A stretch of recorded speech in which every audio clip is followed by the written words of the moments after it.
For a staggering 30 years, America fell in love with a man they thought they knew, the television icon himself, Jay Leno. But this was a man secretly living two parallel lives, completely hidden from the public eye, because beneath the blinding glare of the studio lights, he concealed a shocking other world, a world of roaring gasoline, gleaming steel, and raw fire.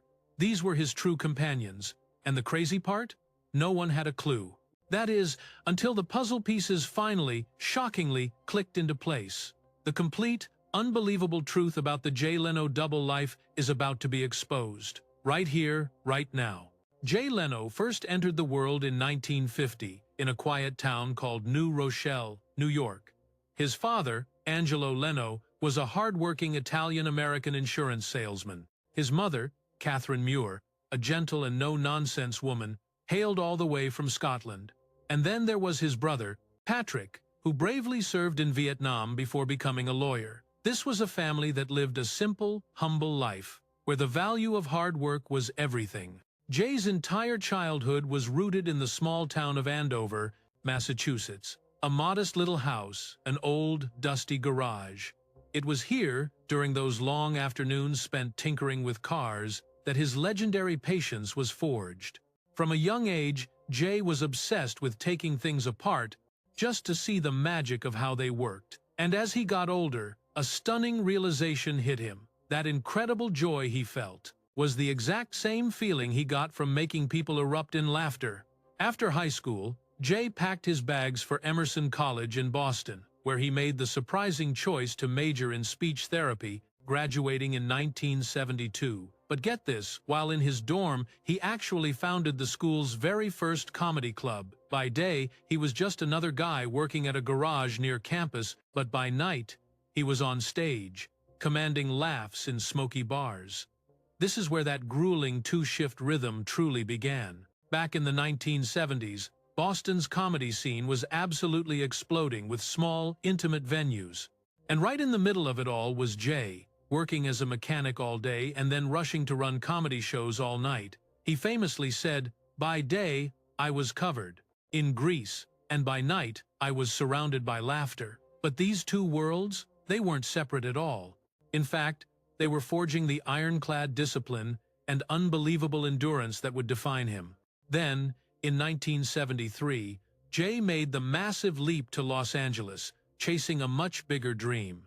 The City of Angels, the heart of film and television, was a magnet for hundreds of hopeful young performers just like him. He landed a job in a Burbank garage and spent his nights battling for stage time at the legendary Comedy Store. The money he made barely scraped together enough for rent, but he stuck to his insane habit of saving every penny and working himself to the bone. After 4 long years of grinding it out in the clubs, Jay got the call that would change everything, an invitation to appear on The Tonight Show, starring the king himself, Johnny Carson. On March 2nd, 1977, the entire country watched as he stepped onto that iconic national stage for the very first time. His punchy, perfectly paced routine brought down the house and, most importantly, it caught the eye of Carson. From that moment on, Jay was a regular face on the show. By the late 1970s, his career was catching fire, with Jay popping up on all sorts of smaller television programs.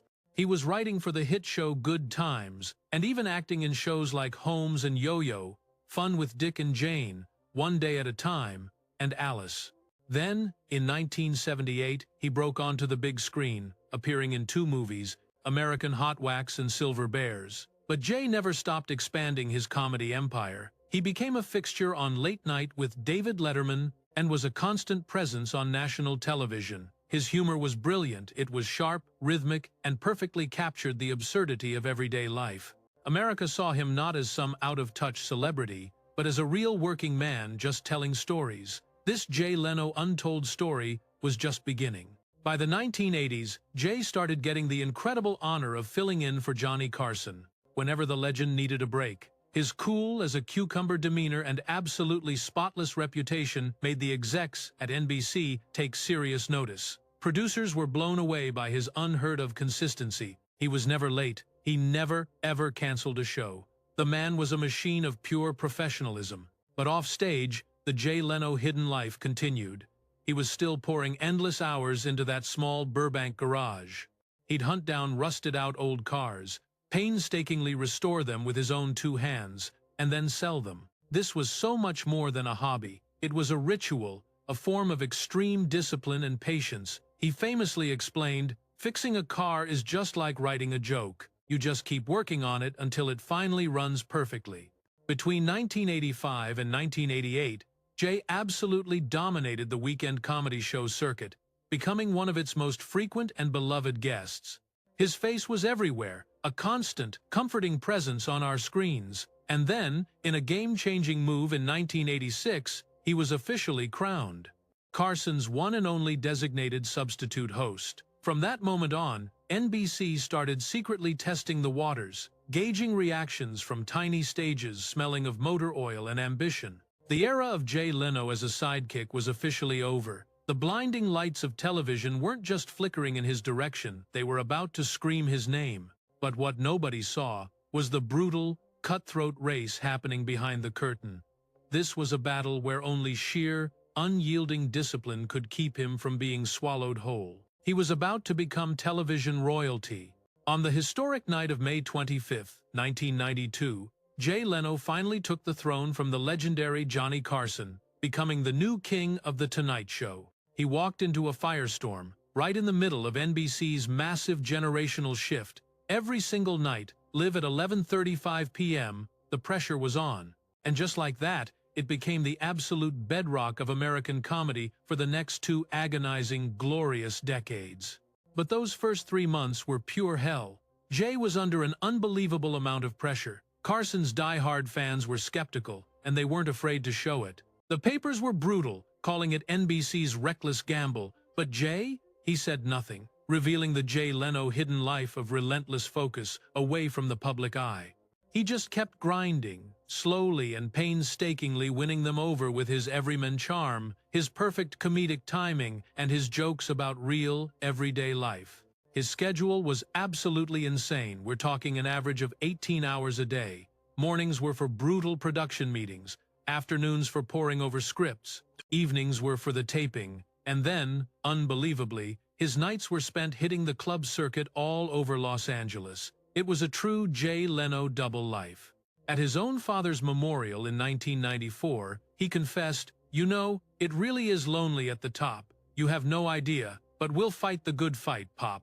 Those gut-wrenching words revealed the crushing solitude hidden behind all the success. By 1995, the show exploded, and The Tonight Show with Jay Leno was a ratings juggernaut. It was pulling in a staggering 5 million viewers every single night, completely crushing David Letterman's Late Show. NBC was swimming in cash, reporting a mind-blowing 30% jump in ad revenue compared to the years before. Just like that, Jay wasn't just a host, he was the undisputed king of the entire network. But outside the studio, his grind never stopped. He kept up a punishing tour schedule around 150 shows a year, crisscrossing the country from tiny Vegas stages to massive university auditoriums. He famously said, "If I'm off stage for a few days, I start to miss the smell of the audience." Every single trip was mapped out with military precision, leaving absolutely zero room for rest. The late 1990s weren't just good, they were the golden age of The Tonight Show. The special Cheers finale in 1993 snagged over 22 million viewers, and the show's 10th anniversary in 2002, it still pulled in nearly 12 million people. NBC was raking it in, estimating weekly profits over $30 million. But inside that studio, Jay just kept working, like a master craftsman obsessed with perfection. Get this, he only took 2 days off after his own mother's funeral in 1993. His colleagues called him a machine, a man with no weakness, while Jay simply said, "I work. I sleep, then I work again. That's all." But by the year 2000, the clock was ticking. NBC executives started having secret meetings about who would one day take his throne. And they picked their man, Conan O'Brien. The takeover was set for after 2009, but in a shocking move, they announced it 8 years early, desperate to avoid a bloodbath behind the scenes. Publicly, Jay took it on the chin, stone-faced at the press conference, stating simply, "Every show needs a next chapter." Then, on May 29, 2009, After 17 incredible years, Jay hosted his final, emotional episode. The Burbank studio was packed that night, overflowing with heartbroken colleagues and loyal fans.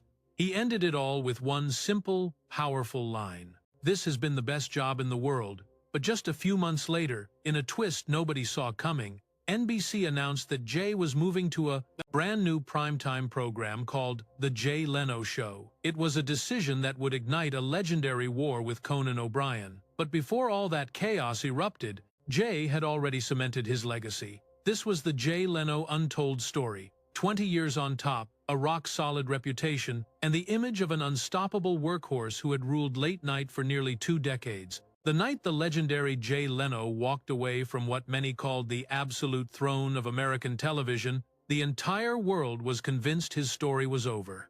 But this was just the beginning of a jaw-dropping new chapter, not under the glare of stage lights, but in the thunderous roar of engines, deep inside his garage. It was a stunning transformation, far from the spotlight. Then, on March 1, 2010, in a move that shocked everyone, Jay Leno stormed back to host The Tonight Show. After a brutal, half-year war between NBC and Conan O'Brien, that single decision ended a chaotic and nightmarish chapter for the entire network.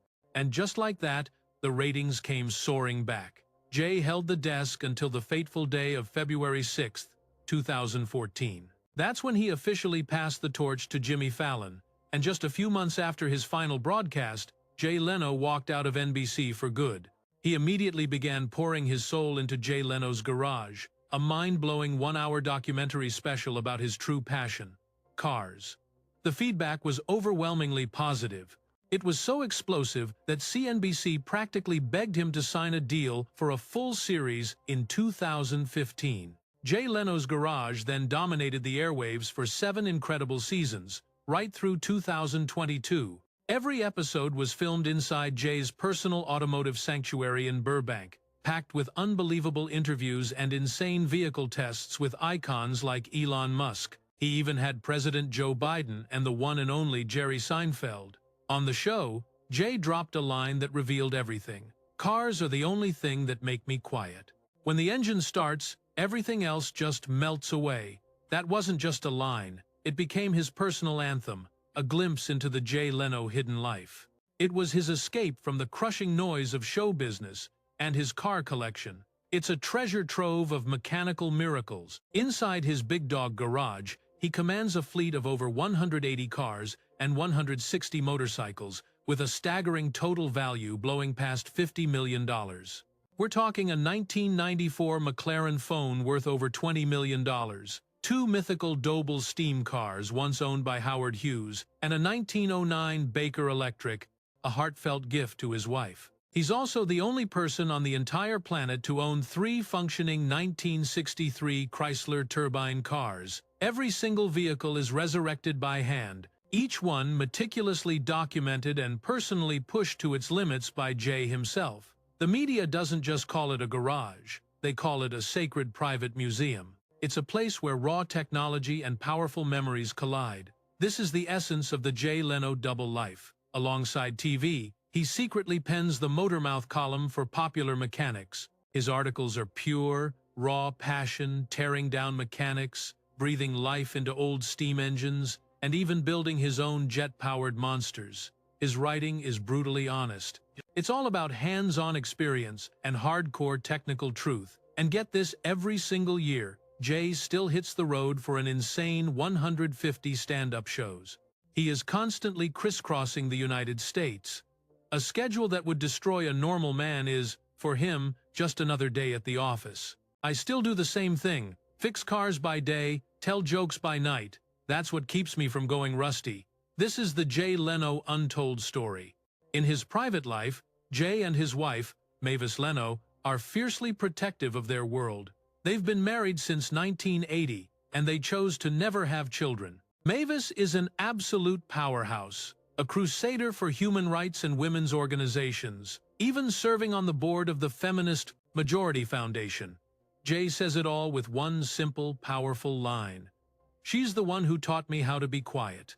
In 1998, they quietly donated an unbelievable $100,000 to support women in Afghanistan, an act forever etched in the foundation's history. They almost never talk about their charity, but they continue to pour money into education funds and automobile museums every year. Now, in his 70s, Jay's discipline is nothing short of superhuman. A brutal 4 hours of sleep and 16 hours of non-stop work every single day. When a reporter dared to ask if he ever gets tired, Jay's answer was a cold, simple no.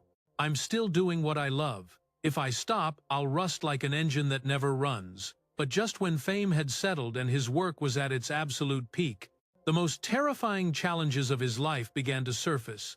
A horrifying series of accidents and personal crises threatened to shatter Jay Leno's entire world. But instead of fading away, he chose to fight back with the same iron will that had defined his incredible journey for half a century. It all kicked off during those brutal years. In November of 2022, while Jay was just trying to fix a vintage 1907 white steam car in his own garage, when a tiny spark suddenly erupted in the fuel chamber. In an instant, Jay Leno was engulfed, suffering horrifying second- and third-degree burns across his face, hands, and chest. He was immediately rushed to the Grossman Burn Center in West Hills, where he endured 10 agonizing days of intensive treatment, including multiple skin grafts. The world was shocked by images of his bandaged face plastered all over the media. But Jay stayed quiet until his health started to turn around, saying in a brief, chilling interview, "My face was on fire."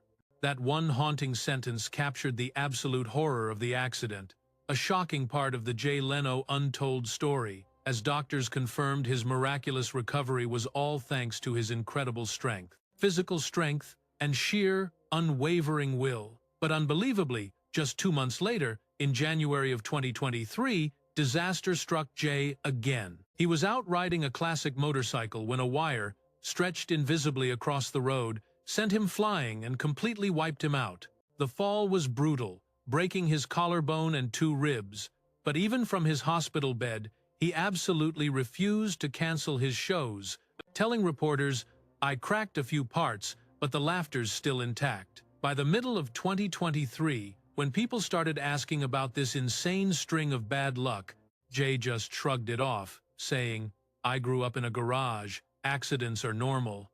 And proving his point, he was back on stage in just 3 weeks. He was performing in Las Vegas to a crowd of over 2,000 roaring fans. And you know what? Absolutely no one could tell. His face had just been through major reconstructive surgery. Then, in early 2024, the unthinkable happened times while Jay was filming a car test video in Pennsylvania. He tragically slipped and tumbled down an 18-meter slope, fracturing his wrist and bruising his face. In a conversation afterward, he just briefly said, "Feeling good. As long as I can work, I'm alive." That bone-dry response was pure Jay Leno. But this latest incident had his fans seriously worried. But Jay? He never even hit the brakes on his work. Just 1 week later, he showed up at a vintage car exhibition in California, with his arm still wrapped in bandages. A close friend later revealed that right after the fall, Jay's very first words were, "Is the car okay?" long before he even asked for an ambulance. But beyond these shocking professional hazards, 2024 brought a deeply personal, heartbreaking turning point, revealing the true Jay Leno hidden life. His beloved wife, Mavis Leno, was diagnosed with a devastating progressive memory loss. The intensely private couple was suddenly forced to reveal this heartbreaking news in Los Angeles court records. On April 1, 2024, the court officially granted Jay Leno their legal guardianship over her finances and medical care. In his filing, he made it devastatingly clear that he just wanted to ensure every single decision for her care was made with love and absolute safety. After the hearing, this Jay Leno untold story of devotion came to light. Jay told reporters, "What is love? It's taking care of each other when one of you can't." According to his attorney, the situation was heartbreaking. Mavis, at times, no longer even recognizes her own husband. Her doctor's report painted a grim picture of advanced dementia, confirming she needed full-time guardianship. But even with this crushing reality, Jay kept bringing her to small public events, explaining that keeping up their daily routines helped her feel grounded and stable. By early summer of 2024, Jay was right back on screen in a new episode of Jay Leno's Garage, rocking a leather jacket and that iconic smile, introducing a beautifully restored vintage electric car. It was almost like a Jay Leno double life, the public funny man and the private devoted husband. Later that year, when the media brought up his terrifying string of accidents, Jay shot back with his classic wit, "I don't think I've had trouble. I just fix cars, and sometimes the cars fight back." That one line was pure Jay, the same dry, razor-sharp humor that has been his trademark for decades. And incredibly, doctors confirmed he made a full recovery. His skin healed beautifully, his bones mended with unbelievable speed, and his spirit? It remained absolutely unbreakable. So after those brutal, soul-crushing years, when everything seemed to be falling apart, Jay Leno somehow managed to keep that same old, unstoppable rhythm. But as 2025 dawned, the script completely flipped. It wasn't just about his incredible endurance anymore. It was about the heart of a man fighting to keep his passion and purpose alive, even as the world seemed to be moving on without him. After years of unimaginable turmoil, 2025 marked a monumental milestone. The legendary Jay Leno turned a staggering 75 years old. After 2 brutal years of recovery and soul-crushing personal upheaval, he incredibly snapped right back into his familiar, relentless rhythm. His tour schedule kicked off with a bang in February down in sunny Florida, and it was a non-stop whirlwind from there, blazing a trail through Connecticut, New Jersey, Nevada, and all across California right until the very end of the year. We're talking nearly 170 jaw-dropping performances in total, and every single venue was absolutely jam-packed, with so many people coming just to witness the man himself, the icon who had miraculously survived 3 catastrophic accidents. On stage, Jay was raw and unfiltered, no flashy effects, no dramatic lighting. Every single show opened with that same classic move. He'd just stroll on stage, grab the mic, and with that classic smirk say, "I just finished fixing a car, and it didn't blow up."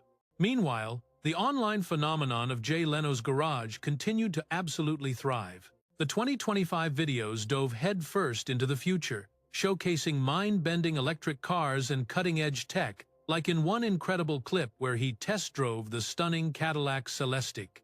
With a warm smile, Jay confessed, "I don't buy them all. I just keep the ones that make me happy." His voice was so steady, so unbelievably calm, yet it was still laced with that razor-sharp wit we all know and love. In another jaw-dropping episode, he unleashed the beastly Ford GT hybrid on the Burbank track, a key part of the Jay Leno untold story. And his review? It was pure, unadulterated passion, a detailed breakdown of the handling, the throttle response, the glorious engine roar, with zero corporate fluff or exaggeration. And you just have to look at the comments, tens of thousands of fans all saying the same thing. A powerful chorus declaring, "He's not old, he's just continuing." The man's health was, frankly, superhuman. He was still running on just 4 hours of sleep a night, waking up at the crack of dawn, and chugging cold water instead of coffee. His secret? Absolutely no booze, no smokes, no sugar. Even his personal doctor was blown away, once admitting, "He's the only patient I have who literally never, ever takes a day off." And of course, Jay, being Jay, turned that exact line into a killer punchline in his stand-up act. Now, let's talk numbers, because his personal fortune was estimated to be a staggering $450 million, with his legendary car collection making up about 10 to 15% of that. His sanctuary, the Big Dog Garage in Burbank, was his true home. It was his workshop, his vault, his kingdom. This is where he spent nearly all his time, hands-on with a small, loyal crew of master mechanics, living out the Jay Leno hidden life, painstakingly bringing timeless automotive masterpieces back to life, one by one. Then, in January of 2025, when monstrous wildfires tore through Los Angeles, everything changed. Jay didn't hesitate for a second. He and his friends sprang into action, firing up his own vintage fire truck to deliver desperately needed food and water to the exhausted rescue teams on the front lines. This is the side of him you rarely see, because he almost never accepted awards or showed up to fancy ceremonies. To the media, Jay Leno made his feelings crystal clear. "I don't like standing in front of a camera to get a trophy," he'd say. I like standing in a garage doorway, watching the smoke rise from an exhaust pipe. That single statement perfectly captured his relentless, blue-collar work ethic, a fire that has burned inside him since he was just a kid. But in another interview, the tough exterior cracked when he was asked about his wife. You could see his eyes instantly soften. He said, "She's still got the fire. That's what love is." And then, he just paused for a few heart-stopping seconds, before quickly changing the subject back to cars, almost as if he had to ground himself. But that tiny, vulnerable moment gave everyone a glimpse into why he keeps going. It helped everyone understand the real reason he pushed himself so hard every single day. Towards the end of 2025, he attended a fundraising event for burn patients in California, one of his very few appearances as an honorary guest. His speech was incredibly brief, with no personal stories about his own harrowing ordeal. Instead, he focused every ounce of his energy on thanking the medical staff. "They're the ones," he said, "who helped me look at my face again and keep smiling." And even with that insane schedule, he always carved out time for his true tribe, the car community. This was the essence of the Jay Leno double life, hosting intimate gatherings right in his garage. He'd be there, sharing his incredible wealth of knowledge on restoring vintage engines, passionately encouraging the next generation to get their hands dirty. As the year wound down, he was locked right back into that unbreakable routine, crushing it on stage with stand-up on the weekends, and filming incredible videos at the start of every week, and spending every single morning lost in his garage, worshipping his incredible cars after more than 50 unbelievable years in the business. The legendary Jay Leno clung to this simple life structure, a shocking contrast between the blinding stage lights and the intoxicating scent of gasoline and cool steel. After years of grueling hardship, this Jay Leno double life couldn't be contained. The two worlds spectacularly collided, finally becoming one. This fusion is the heart of the Jay Leno untold story, painting the portrait of an unstoppable force in the ruthless, ever-changing world of entertainment. If you're as inspired as we are by the raw passion of icons like Jay Leno, you absolutely have to subscribe and slam that notification bell, because you will not want to miss the shocking story we've got coming up next.